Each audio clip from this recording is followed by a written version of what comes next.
बोल news headquarter.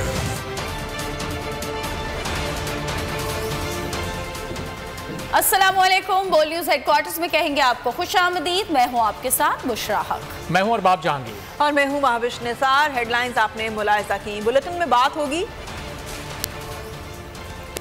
तहरीक कब शुरू हो,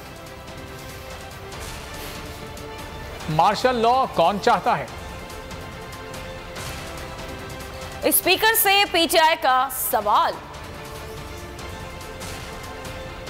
बल्दियाती इंतखाबात की तारीख दो, सजीले जवान वतन पर कुर्बान,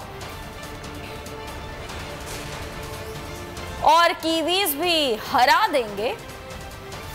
तहरीक इंसाफ महंगाई के खिलाफ और इंसाफ के लिए एहतजाज करेगी। इमरान खान की ज़ेर सदारत इजलास में अहम फैसले हो गए। लाहौर जमान पार्क में फवाद चौधरी ने ऐलानात कर दिए। मीडिया को बताया कि कल से महंगाई के खिलाफ तहरीक शुरू हो जाएगी। इमरान खान 3 हफ्ते बाद तहरीक को लीड करेंगे। फवाद चौधरी ने बताया पीर को आजम स्वाति की गिरफ्तारी के खिलाफ तहरीक इंसाफ बड़ा एहतजाज करेगी। जहां आजम स्वाति को रखा गया उस इमारत के सामने कारकुन एहतजाज करेंगे। बोले आजम स्वाति ने अदालती फैसले पर भी एतराज किया है। कल से तहरीक इंसाफ मुल्कगीर एहतजाजी तहरीक का आगाज कर रही है। 3 हफ्तों के बाद इमरान खान इंशाअल्लाह इस तहरीक को ज्वाइन करेंगे। हम दोबारा सड़क के ऊपर होंगे और ये सिलसिला जब तक ये हुकूमत नहीं जाती इंशाअल्लाह ये सिलसिला जो है वो दोबारा जारी होगा। सोमवार को जो सेनेट के मेंबरान हैं इमारत के सामने जहाँ पे आजम स्वाति साहब को गिरफ्तार करके रखा गया है उसके सामने एहतजाज करेंगे और एक बड़ा एहतजाज आजम स्वाति साहब की रिहाई के लिए सोमवार को इस्लामाबाद में होगा। आजम स्वाति ने chief justice Islamabad high court के ऊपर अपनी तहफ़्फ़ुज़ात का इजहार किया है और दुरुस्त तौर के ऊपर किया है। इस्तीफे तो इज्तिमाई तौर पर ही देंगे। फवाद चौधरी ने ऐलान कर दिया। लाहौर में मीडिया से बातचीत में कहा स्पीकर कौमी असम्बली बहाने न बनाएं, इस्तीफे कबूल करें। सवाल उठाया जिन 11 अरकान के इस्तीफे कबूल किए गए क्या उनको इंफरादी तौर पर बुलाया गया था। फवाद चौधरी ने चंद अरकान की जानिब से इस्तीफे ना देने की गलत खबर चलाने पर अदालत जाने का ऐलान भी किया। कहा सुप्रीम कोर्ट बताए इस मसले का क्या हल है। फवाद चौधरी ने कहा नवाज शरीफ पाकिस्तान में मार्शल लॉ लगवाना चाहते थे। टेक्नोक्रेट हुकूमत की मुल्क में कोई गुंजाइश नहीं। टेक्नोक्रेट मामला को नहीं संभाल सकेंगे। हम इज्तिमाई इस्तीफे देना चाहते हैं क्योंकि ये हमने कोई स्पीकर साहब के लिए एंटरटेनमेंट का बंदोबस्त नहीं किया हुआ। स्पीकर साहब जो है किसी काम लग जाए। आपने वो 11 लोग जिनके इस्तीफे आपने मंजूर किए क्या आपने उनको बुलाया था? 3 नाम जो आपने आज ये जो मीडिया में लीक कराए गए और मैं ये समझता हूँ कि उसको चैनल को सू भी करने जा रहे हैं। हमारे इस्तीफे आपके पास आए, अब आप कह रहे हैं कि आप उनको कबूल नहीं कर रहे, लिहाजा अब हम सुप्रीम कोर्ट के पास जा रहे हैं दोबारा। सुप्रीम कोर्ट हमें बताए कि अब इस मसले का क्या हल है। नवाज शरीफ ने इस मुल्क में मार्शल लॉ लगवाने की कोशिश की। जो भी टेक्नोक्रेट्स आएंगे वो मामलात को नहीं संभाल सकेंगे। सारा जो कसूर है वो आपका निकलेगा। ये भी एक और ऐसा ही आइडिया होगा जो बुरी तरह पिट जाएगा। ऐसे आइडियाज ना सोचे। आइन के तहत नए इंतखाबात पाकिस्तान के मसाइल का वाहिद हल है। ये क्या मामला है कि जब भी मंडी लगती है जरदारी साहब बोरियां भर के इसमें आ बैठते हैं। खबरों में आगे देखिए बल्दियाती इंतखाबात से क्यों फरार, और बोल बना सयाहों की आवाज। तहरीक इंसाफ ने जो कहा कर दिखाया। असद कैसर की सरबराही में अरकान इस्तीफों की मंजूरी के लिए स्पीकर के पास पहुंचे। ताहम परवेज अशरफ की मैं न मानूं की रट खत्म ना हो सकी। पीटीआई अरकान ने वाजे किया किसी सूरत ऐवान में नहीं आना, इस्तीफे मंजूर किए जाएं। स्पीकर ने एक मरतबा फिर टाल मटोल से काम लिया। कहा इज्तिमाई इस्तीफे कबूल नहीं, अरकान हाथ से लिख कर इस्तीफे दें। शाह महमूद का कौमी असम्बली में इस्तीफे देने का ऐलान। आज हम मुस्तफी होने का ऐलान कर। तहरीक इंसाफ ऐवान छोड़ने पर तैयार। इस्तीफों की मंजूरी की राह में स्पीकर की हठधर्मी की दीवार। असेंबली रुकनियत ठुकराने का ऐलान असेंबली फ्लोर पर किया गया, मगर रजीम चेंज सरकार के स्पीकर मैं ना मानू की रट पर अड़े रहे। असद कैसर की सरबराही में पीटीआई वफ्द राजा परवेज अशरफ से मिला। कासिम सूरी, आमिर डोगर समेत दीगर अरकान वफ्द का हिस्सा थे। पीटीआई वफ्द ने मुतालबात तहरीरी तौर पर पेश किए। साफ कह दिया इस ऐवान में किसी सूरत वापस नहीं आना। ताखीर न करें, हमारे इस्तीफे मंजूर किए जाएं। स्पीकर जवाब में वही रटा रटाया बयान दोहराते रहे। कहा जिसने इस्तीफा देना है हाथ से लिखकर इनफरादी तौर पर पेश करे। आर्टिकल 64 अब द कॉन्स्टिट्यूशन ऑफ पाकिस्तान की शिक में ये है कि इस्तीफ़ा जो है वो हाथ से लिखा हुआ होना चाहिए। पीटीआई रहनुमाओं ने स्पीकर के ताखीरी हरबों को आड़े हाथों ले लिया। हमारे इस्तीफे जो मंजूर थे उनको इलेक्शन कमीशन भेजा जाए और वो मंजूर हो। ये सिर्फ अंदर बैठ के असम्बलियों में तकरीरें एक दूसरे को सुना रहे हैं। आज यहाँ पे अपोजिशन है ही नहीं इस असम्बली के अंदर। इंतखाबात की आवाज़ सुनते हैं, डर जाते हैं, कहाँ पे टांग जाती है इनकी। इनके मफादात आपके या मेरे साथ नहीं है, इस मुल्क के अवाम के साथ नहीं है। इनके मफादात बिरूने मुल्क हैं। पीटीआई ने स्पीकर के हथकंडों को इलेक्शन से फरार का हरबा करार दे दिया। कुछ भी करेंगे, इलेक्शन नहीं कराएंगे। इस्तीफे से खौफजदा राजा के नए बहाने शुरू हो गए। तहरीक इंसाफ के अरकान कौमी असम्बली के इस्तीफे मंजूर करने से फिर मुकर गए। कहा शुबा भी हुआ तो इस्तीफा मंजूर नहीं करूंगा। 127 लोगों के इस्तीफे एक साथ मंजूर नहीं हो सकते। असद कैसर ने परवेज अशरफ को तुर्की ब तुर्की जवाब दिया।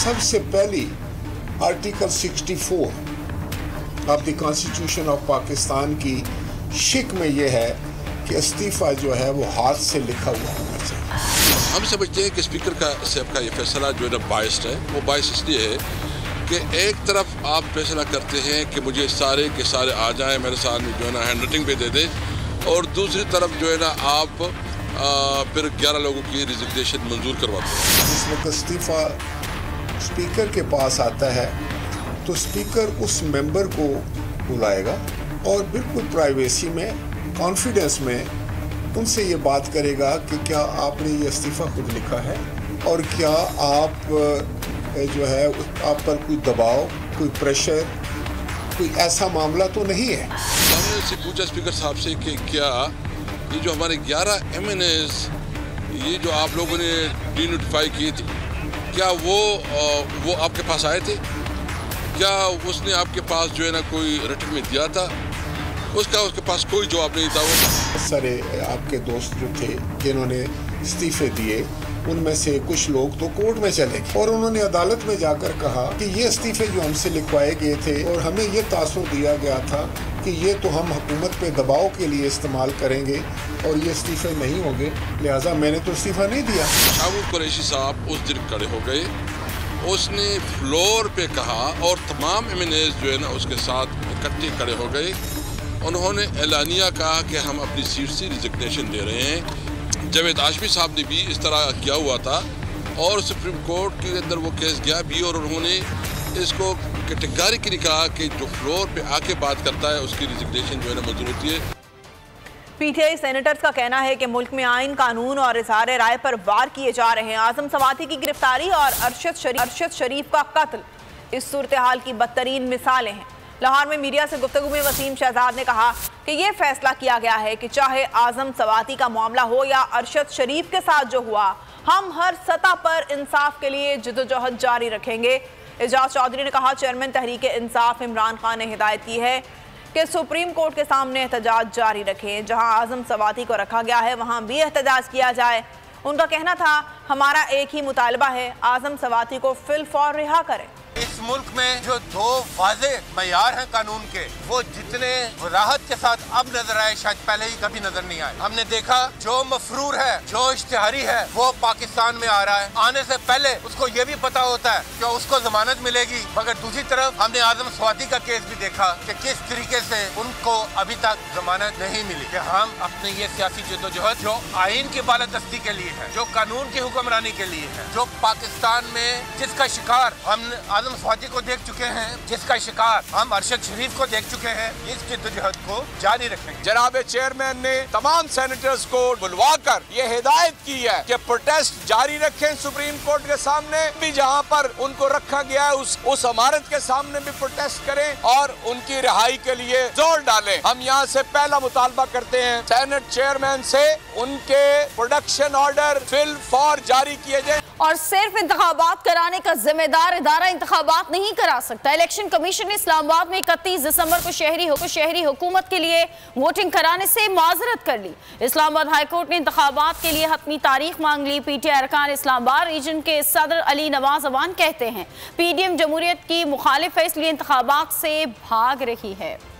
नाम निहाद तजर्बेकार 13 जमाती सरकार में अजीब व गरीब सूरत हाल। इलेक्शन कराने के जिम्मेदार इदारे ने 31 दिसंबर को इस्लामाबाद में बल्दियाती इंतखाबात कराने से मुआजरत कर ली। बल्दियाती इंतखाबात से मुतालिक दरखास्तों की समाअत के दौरान इस्लामाबाद हाई कोर्ट ने पूछा कि इलेक्शन कमीशन 31 दिसंबर को इंतखाबात कराने के लिए तैयार है, जिस पर जवाब मिला कि मुश्किल है। अदालत ने कहा, ये पहली वाली यकीन दहानी की खिलाफ वर्जी है। DG ECP बोले, सामान की तरसील में वक्त लगेगा। अदालती हुक्म पर इलेक्शन कमीशन ने अखराजात की तफसील अदालत में जमा करा दी। अदालत के बाहर PTI इस्लामाबाद के सदर अली नवाज आवान ने कहा कि PDM मुल्क को तबाह कर रही है और इलेक्शन से भाग रही है।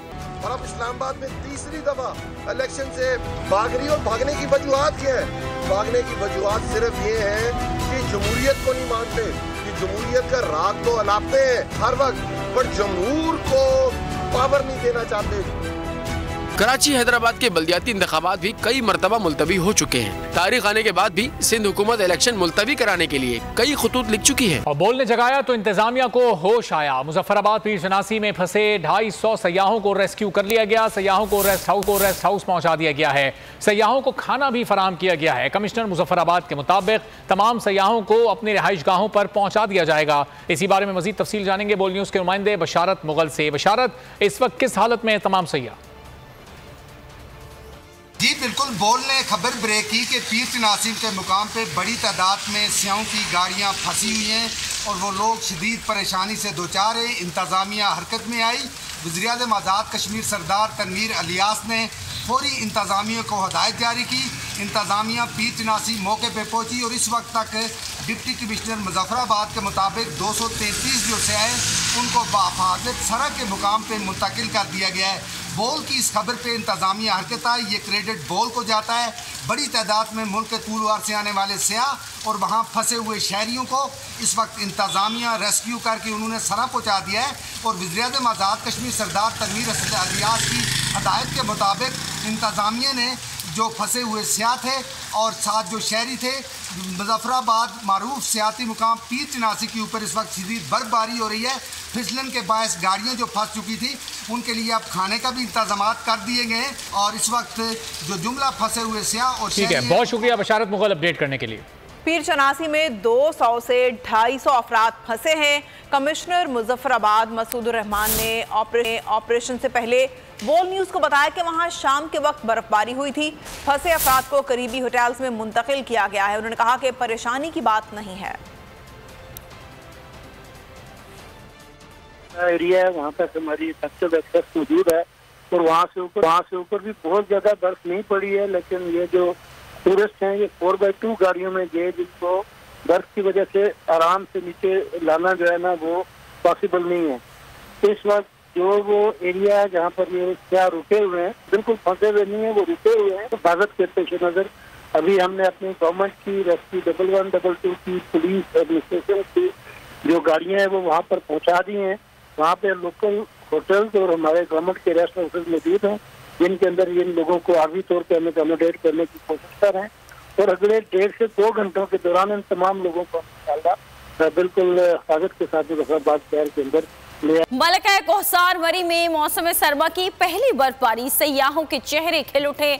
आसमान से गिरते रुई के गालों से लुत्फानंदोज होने के लिए सयाहों ने रुख कर लिया है मरी का। इस वक्त हमारे नुमाइंदे शाहिद मुमताज अब्बासी भी मरी मॉल रोड पर मौजूद है। मजीद उनसे जानते हैं। जी, क्या माहौल है इस वक्त, शाहिद बताइएगा। इस वक्त हम मौजूद हैं मलका कोहसार मरी के माल रोड के ऊपर। अगर बात मौसम सरमा की पहली बर्फबारी का आगाज जो है वो हो चुका है। सयाह भी हमारे साथ मौजूद है, इनसे पूछते हैं कहाँ से आए हैं और मरी के मौसम से किस तरह से लुत्फानंदोज हो रहे हैं। जी, हम जंग से आए हैं और हम सर्दियों की छुट्टियों में आए हैं। हमें यहाँ बहुत मजा आ रहा है और यहाँ पे सुबह से बर्फबारी हो रही है, हम बहुत इंजॉय कर रहे हैं। हम यहाँ पे आए हैं बच्चों की छुट्टियों में आए हैं। बहुत बर्फबारी है, बहुत खूबसूरत जगह है और हम बहुत ज़्यादा इंजॉय कर रहे हैं। स्नोमैन बनाए जा रहे हैं और खाना पीना हो रहा है, बहुत मज़ा आ रहा है। जी, जैसा कि सयाहों का कहना है कि मरी का मौसम जो है इंतहाई दीदनी मौसम है, ठंडा ठार मौसम है। बर्फबारी का सिलसिला भी जो है वो वक्फे से जारी है और मरी के अंदर जो सयाह इस वक्त मौजूद है वो मरी के मौसम सयाहती मकामात मलका कोहसार, मरी, कागान, नारान और शोगरान समेत बालाई इलाकों में बर्फबारी, मौसम मजीद ठंडा हो गया। सयाहों के मजे आ गए, होटल से खूब नज़ारे करने लगे। इंतजामिया भी अलर्ट हो गई, किसी भी इमरजेंसी से निपटने के लिए तैयार है। सयाहों को एहतियात बरतने की हिदायत कर दी गई है। सबसे बड़े चैनल बोल न्यूज के एंकर मखदूम शहाबुद्दीन के प्रोग्राम अब बात होगी ने रेटिंग के तमाम रिकॉर्ड्स तोड़ दिए। मैं हूं मखदूम शहाबुद्दीन और आप देख रहे हैं अब बात होगी। 46% नाजरीन ने बोल न्यूज को देखा। सोशल मीडिया पर भी सबने ज्यादा देखा। सब्सक्राइब करें और बेल दबाएं ताकि कोई खबर रह न जाए।